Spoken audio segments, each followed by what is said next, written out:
What's going on, y'all? Welcome back to the channel. I know it's been a few weeks, been super busy over here. Y'all are just killing it with the custom woodworking orders. So I've been busy in the shop, but I've also been busy outside with projects, and I wanted to show you our new orchard. So I have a little bit of footage of kind of the process of how I cleared this and what I was doing to prep this area. So I'll show that real quick, and then I'll come back, just give you the rundown of the orchard, let you know what we got, and that'll be a wrap on this one. So just a quick one. It's a little gloomy day. I've got some things in the shop that are drying, so I figured I need to come out here, finish off this video. So that's what we'll do. Thanks for tuning in. Just got the Stihl MS250 all sharpened up using just that little hand tool. I think I mentioned it in a previous video. I'll put a card there for that. It's an awesome little tool. Just a couple of swipes and gets the chain nice and sharp again. So time to let her eat.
Alright, so for just a one-man job, that was a lot of work.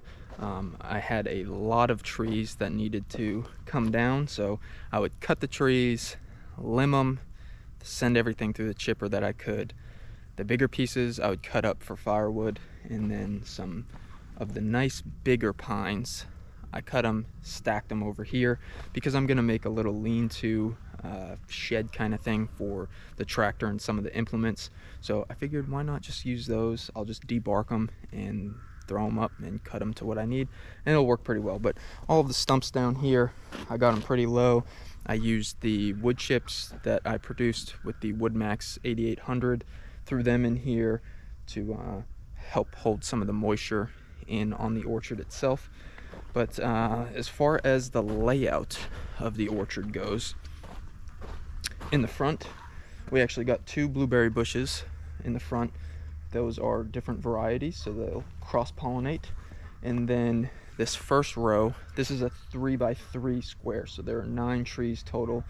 These front 3 and one over there are Honeycrisp apple trees. This middle one is a Macintosh apple tree.